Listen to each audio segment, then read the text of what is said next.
Olá, irmãos e irmãs em Cristo. Eu vim aqui no mais um vídeo no meu canal, era para falar para vocês, sobre mais uma profecia, que era a mesma profecia que eu trouxe semana passada, 2.300 tardes e manhãs, era quem está em Daniel capítulo 9. Eu falei da primeira parte, do ano 457 até o ano 34, 457 a.C. e o ano 34 depois de Cristo. Eu falei que eu terminei com a morte de Estevão, né? Que vocês lembram que eu falei da profecia das 2.300 tardes e manhãs, que seria essa profecia longa, né? Que era, mas que foi separado, que era para o povo judeu por 7 semanas ou 490 anos de de libertar-se do pecado, de se arrepender-se, de voltar para Cristo, do 490 anos de perdão. Então, eu falei que ele separou-se esse tempo para o povo judeu, mas o povo não recebeu a Jesus, mataram Jesus no ano 31 e mataram Estevão no ano 34. Estevão que aprendeu muito com as palavras de Jesus, né? Que se apaixonou pelas palavras de Jesus e foi pregar. No ano que ele morreu, ele foi pregar para para os chefes do Sinédrio, né? Lá, que era os homens que usavam capuz preto, o capuz pretos, né? E que ele pregou para eles, para se arrepender, né? Fazer o povo também se arrepender, que era para voltar para Jesus. Mas eles não aceitaram. Então, por isso eu venho trazer hoje para vocês a segunda parte das 2.300 tardes e manhãs da profecia que eu comecei na semana passada, no último sábado que eu fiz o primeiro vídeo, tá bom? Mas antes de eu complementar isso, o resto, que era da profecia das 2.300 tardes e manhãs, eu vou fazer uma oração. Vamos lá. Senhor meu Deus, peço que neste dia maravilhoso, nesse céu brilhando, esse céu lindo brilhando ali fora, que eu possa pregar a Tua palavra, cara, para as pessoas, e para que eu possa transmitir esta mensagem, para que caia dentro dos corações das pessoas, que só o Senhor é Deus, só as Suas palavras valem nesta vida. Por isso, Senhor, fique comigo nesta hora, minutos e segundos, para que eu possa pregar e que o Senhor possa colocar na minha humilde boca essas palavras maravilhosas para que eu possa passar para as pessoas. Tudo isso eu peço e oro em nome de Jesus. Amém. Então, irmãs e irmãs em Cristo, vamos lá. Complementando isso que eu falei, então, o início desta data, o início que Daniel, que o anjo fala para Daniel, que começaria o pontapé da profecia das 2.300 tardes e manhãs, começou no ano 457, com o decreto do rei Artaxerxes, que era o rei da Média Pérsia, né? que ele decretou, né, no pedido que era de Neemias, né? Neemias, que é o profeta que tem descrito na Bíblia, e que servia o rei nessa época. Então, o rei aceitou a proposta de Neemias, né? E decretou o terceiro decreto, que era o que eu falei que tinha o decreto de Ciro em 537, que era o primeiro decreto que libertou o povo judeu, né, para ir voltar para Jerusalém. Em 520, o rei Dário, que teve o seu segundo decreto, né, para só confirmar que ele concordou com o decreto de Ciro. E o terceiro decreto foi do Artaxerxes no ano 457 a.C., né, que esse decreto provavelmente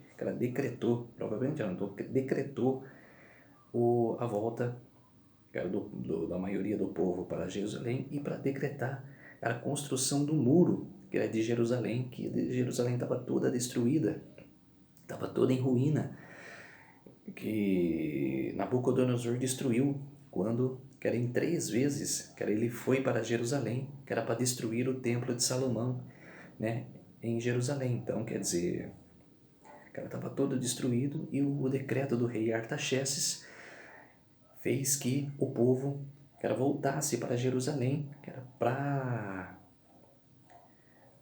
erguer-se o muro. Mas eles teriam muito trabalho, né, para erguer esse muro. Era igual eu falei no vídeo passado, né, que em uma mão eles estavam trabalhando com a enxada, a ferramenta, né, para construir o muro, e na outra mão que eles estavam segurando uma espada. Era porque o povo inimigo, que era o povo inimigo que Satanás estava colocando no coração deles, era usando eles, que era para evitar que era que o muro de Jerusalém, que era, que era fosse construído, que Jerusalém voltasse a ser uma nação de novo, cara, era muito grande. Cara, então, cara, falando por aqui para vocês que no ano 457 começou a construção, que depois de 49 anos, passou-se 7 semanas ou 49 anos, que eles construíram, que eles construíram o muro, que era em 408, que era, ficou pronto o muro, que era de Jerusalém. Então, quer dizer, cara, demorou muito, 49 anos para o muro ser construído, né, porque eles teve bastante trabalho. Por que Satanás quis que o povo, cara, não fosse libertado da Babilônia? Que ele estava colocando a maldade no coração de Ciro para que não deixasse o povo ir, cara, para que ele não decretasse o primeiro decreto, que ele não confirmasse. E por quê? Porque, cara, se o povo voltasse para Jerusalém, ia começar de novo o sacrifício que tinha, cara, no tempo de Moisés, que o sacrifício diário era de manhã às 9 da manhã e depois às 3 da tarde. Que o povo se arrependia, que era nos sacrifícios, né, que eles levavam lá o cordeiro, que era o sumo sacerdote, que era Arão, sacrificava o bicho, né, matava o bicho, o sangue, que era do cordeiro, que ele dispersava ele dispensava, ele jogava ali no candeeiro, né? E esse sangue, que era o perdão, né? Que ele matava o bicho e o sangue do bicho era o perdão do povo, que era o perdão do cidadão. Então, quer dizer, que era isso que Satanás estava querendo evitar, que era que voltasse tudo aquilo de novo. Porque, cara, com isso, cara, com a volta dos israelitas em Jerusalém, abriria um caminho, que era para a volta de Cristo. Na volta de Cristo, não, na primeira vez que Cristo veio. Então Satanás não queria que Cristo viesse, porque já era o plano da salvação. Desde Gênesis, quando Adão e Eva pecaram, Jesus já sabia que viria à Terra, que era para perdoar os nossos pecados. Satanás sabia disso, por isso que tentou impedir que Ciro fizesse o primeiro decreto. E agora, com o decreto já tudo confirmado, que o povo voltou para Israel para edificar o muro, quer dizer, ele tentou também evitar que essa profecia não se cumprisse. Mas se Deus determinou essa profecia para se cumprir, ninguém pode atrapalhar, ninguém pode revogar. Como se diz, ninguém pode atrapalhar. Então, Satanás tentou de todas as maneiras atrapalhar, mas não conseguiu. Aí, depois dessa construção do Muro de Jerusalém, passou-se 62 semanas ou 434 anos, até que veio o ungido, até que veio Jesus. Né? E no ano 27 ele se batizou. Aí Daniel, no capítulo 9, fala que ele ia fazer uma aliança de 7 semanas, de uma semana, com o povo, mas na metade dessa semana, cessou o sacrifício. Quer dizer, mataram Jesus, no ano 31. Eu não sei se vocês lembram, né? Quando Jesus entrou com um jumentinho em Jerusalém no domingo, né? Que os católicos hoje celebram o domingo de Ramos, né?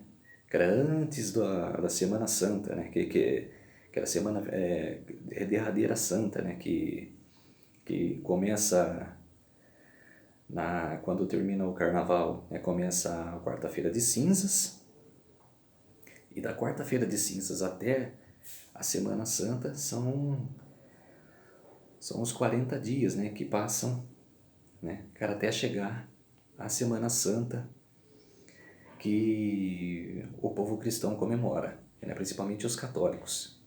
Então, quer dizer, cara, nesse domingo de Ramos que Jesus entrou em Jerusalém, no jumentinho, ele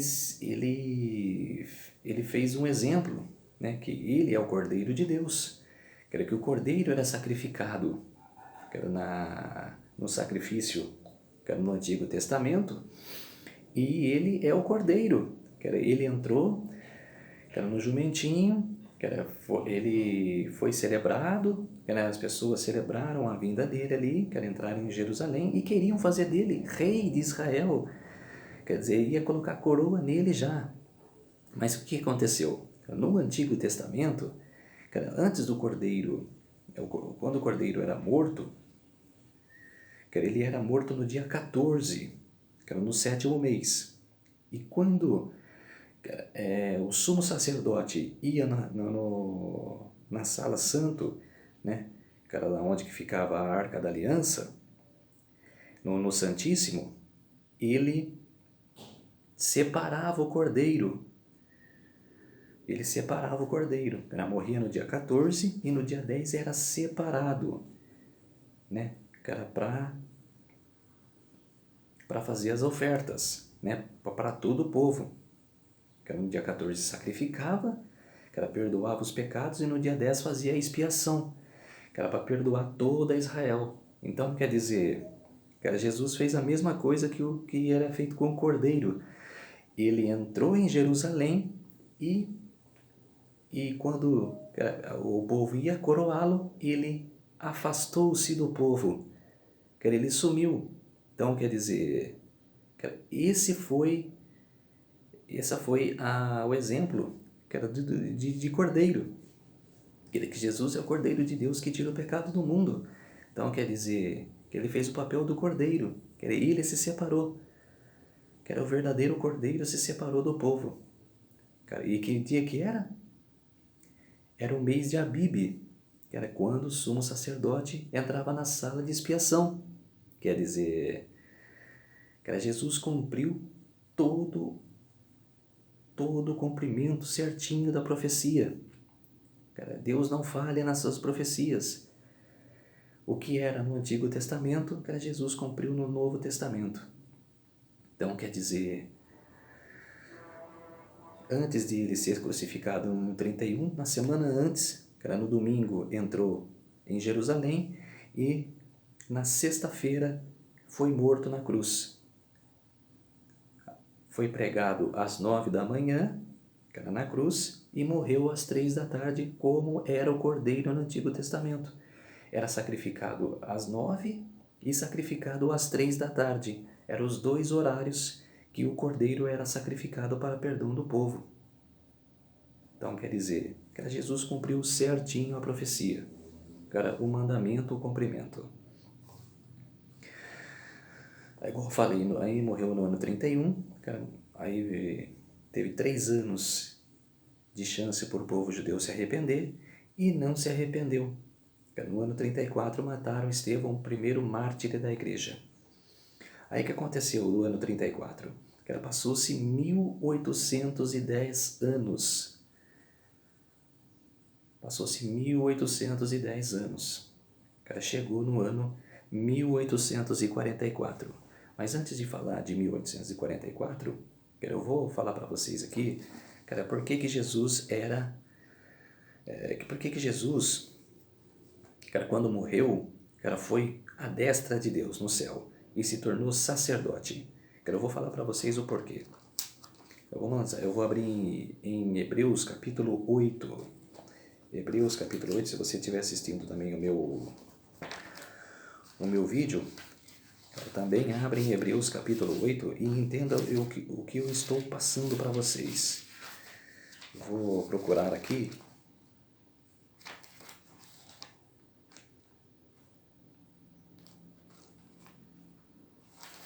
Achei aqui, ó, Hebreus capítulo 8.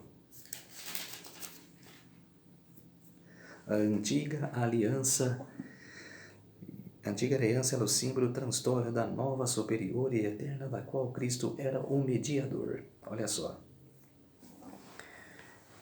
Hebreus capítulo 8, versículo 12. Pois para as suas iniquidades usarei de misericórdia e de seus pecados jamais me lembrarei. Quando ele diz, nova torna a antiguidade a primeira. Ora, aquilo que se torna antiquado e envelhecido está prestes a desaparecer. Então, quer dizer, Cristo é o nosso, ele foi o sacerdote nessa época. No ano 31, quando ele morreu, até o ano 1844. Por quê? Que ele mediava, que era para os nossos perdão. E ele estava no lugar de sacerdote. O sacerdote vinha fazer o sacrifício, né, e passava para o sumo sacerdote. Então, Jesus fazia o papel de sacerdote.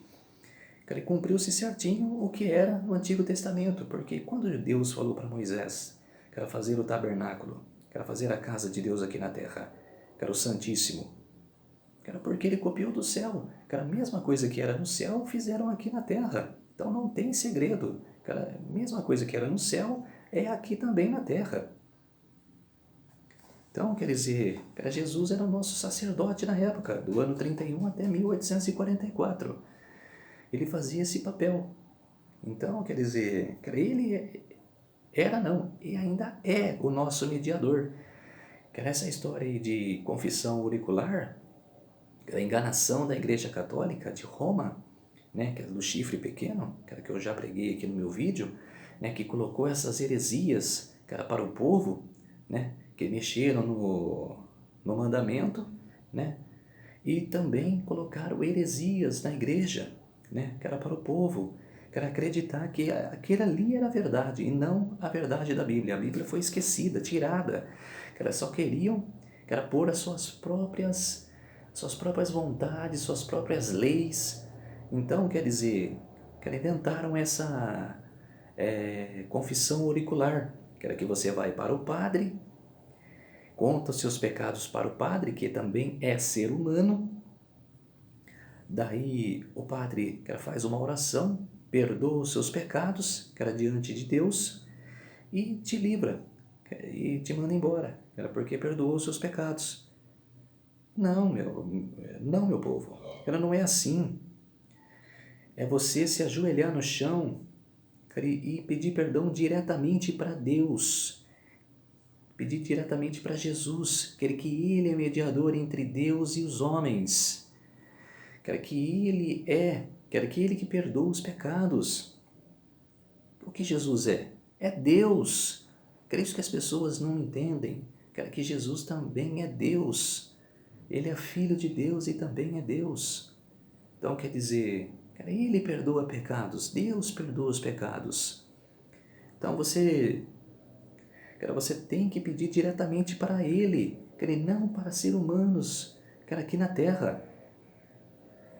Então quer dizer, é muito difícil, isso colocar na cabeça das pessoas hoje, que as pessoas não entendem, pensam que nós está criticando a religião deles. Não é, a gente está levando a verdade. Eu sei que é difícil das pessoas aceitarem a verdade hoje, de aceitar que isso, onde que elas estão, que não é para elas. Eu sei que tem católicos sinceros, metodistas sinceros, testemunhas de Jeová sincero, que buscam a verdade, mas que eles tentam buscar a verdade, mas não encontram porque está vivendo na mentira. Eu sei que existem batistas sinceros, evangélicos sinceros, assembleanos sinceros. Em todas as denominações tem pessoas sinceras, mas precisam se libertar da mentira, precisam voltar para a verdade. Esse é o clamor de nós pregadores hoje em dia, de trazer a verdade para o povo. Não é que nós estamos criticando, trazendo o povo para a verdade.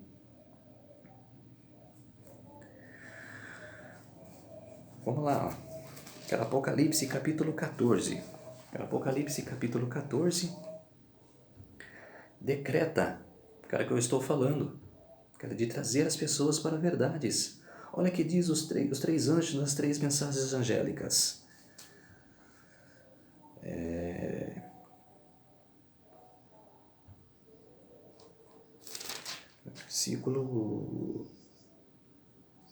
Versículo 7, ó. Versículo 6, vou ler já, desde o versículo 6. A primeira voz do primeiro anjo. Vi outro anjo voando pelo meio do céu, tendo o evangelho eterno para pregar aos que assentam sobre a terra. Versículo 7.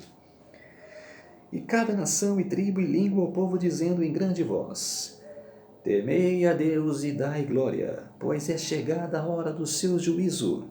E adorai aquele que fez o céu e a terra, o mar e as fontes das águas. O que o anjo está querendo passar aqui nesta mensagem?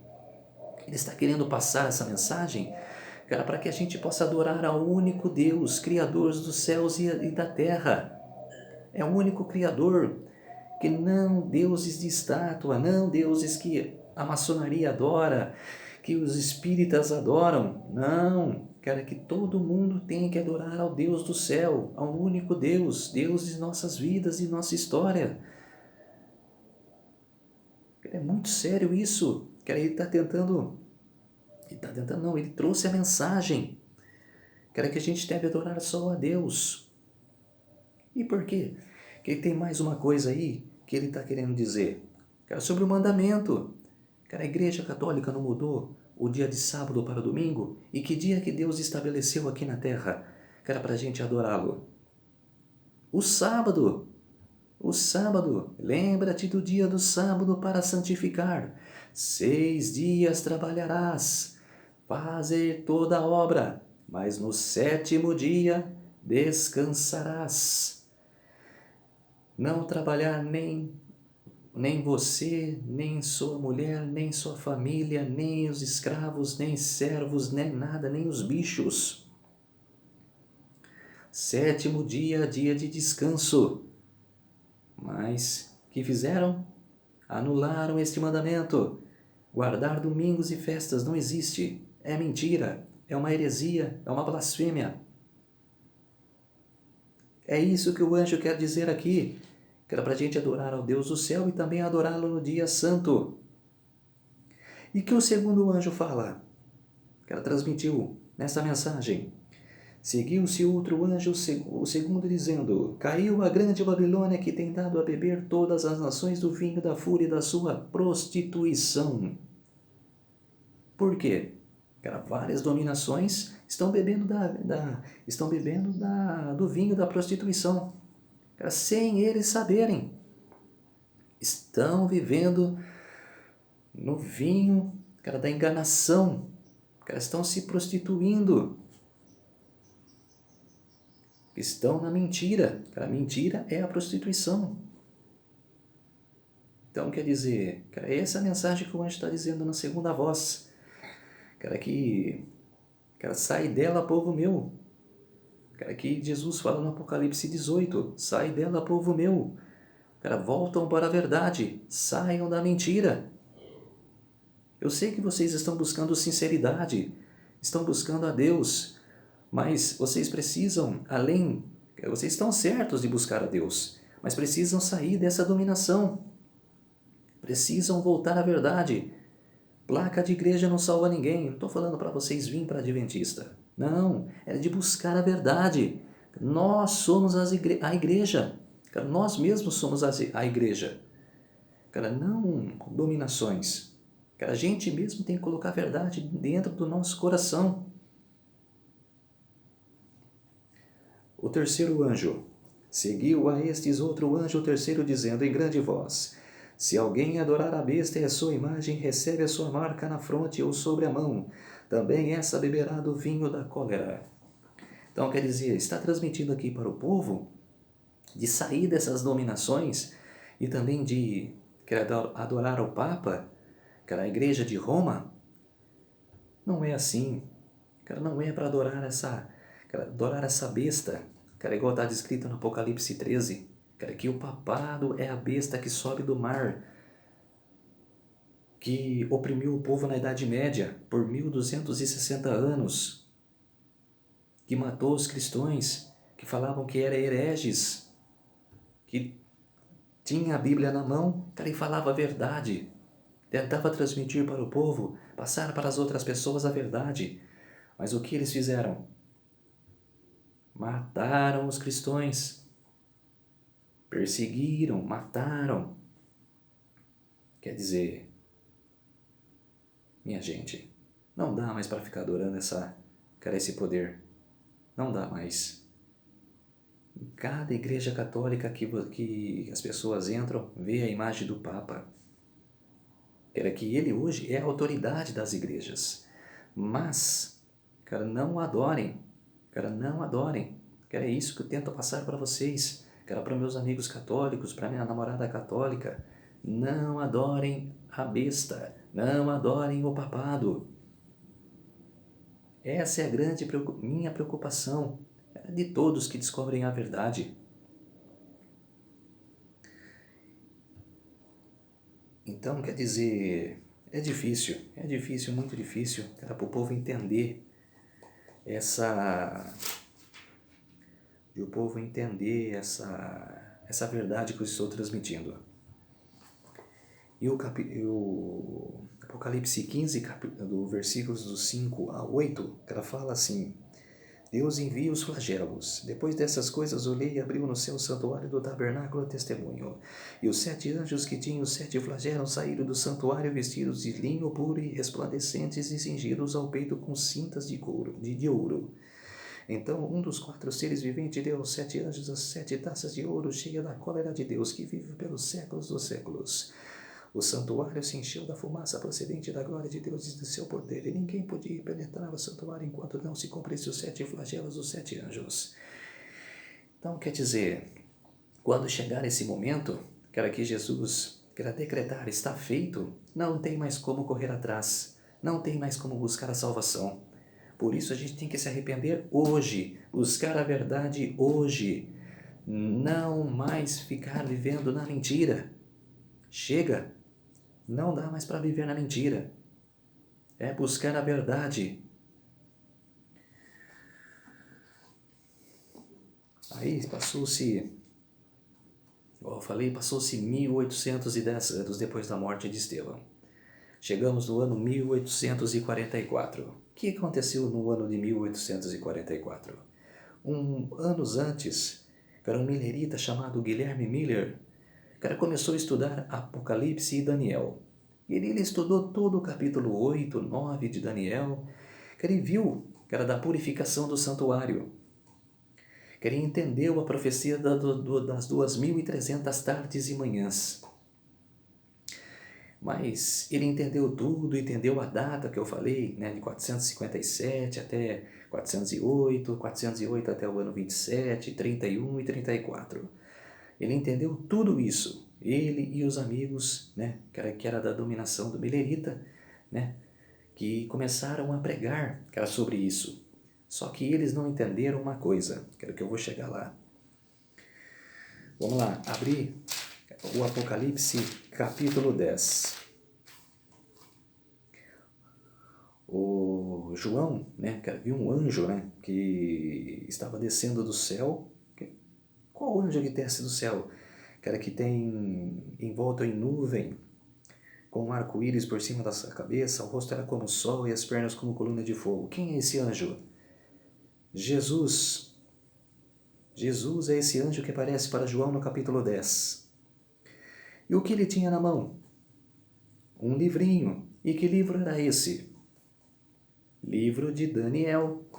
O anjo não fala para Daniel: escreve e sela esse livro, para o tempo do fim. O tempo do fim, tem 2 datas.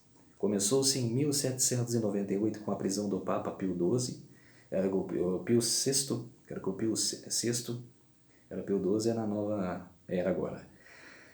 No 1798 era o Pio VI, foi preso por Napoleão Bonaparte, que o papado era assim, o papado era cara, eles elegiam cada rei, cara, se eles não fossem com a cara do rei, cara, se não, o rei não submetesse a eles não coroavam, cara, o papado mandava na Idade Média.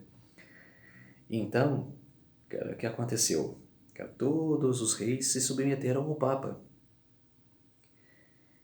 E quando chegou o tempo de Napoleão Bonaparte, o que ele fez? Cara, o Papa também fez que Napoleão Bonaparte se submetesse a ele. Só que Napoleão Bonaparte estava conquistando os reinos. Ele queria ser rei. Ele não aceitou se submeter ao Papa. O que aconteceu? Ele mandou seu general Berthier até a Itália prender o Papa. Porque ele ficou sabendo que o Papa não ia se submeter a ele. Que ele estava mandando nele. Então, Berthier foi a Roma, prendeu o Papa. Aí começou o tempo do fim. Em 1798 também começou a Igreja de Filadélfia, né, que eu vou, nos vídeos mais para frente, eu vou falar sobre as 7 igrejas e o que significam, né, o que significou aquelas 7 igrejas, junto com os 7 selos, que fazem, a dominação, né, 7 selos, fazem o tempo das igrejas. As igrejas estão dentro dos 7 selos. Então, eu vou falar dos 7 selos e do tempo da igreja, o que significavam cada tempo, da igreja. Eu vou revelar isso, no próximo, não sei se é no próximo vídeo ou no outro, eu não vou prometer para vocês. Quer dizer, Jesus estava com o livro de Daniel, ele falou para João, Deus falou para João, vai até o anjo, pega o livro da mão do anjo e coma. Na boca vai ser doce como mel, mas quando for para o estômago, será amargo. Por que essa expressão doce como mel na boca e quando descer para o estômago vai ser amargo? Porque antes de 1844, igual eu falei, Guilherme Miller e seus amigos, das igrejas, começaram a pregar a palavra. E entenderam toda a profecia das 2.300 tardes e manhãs.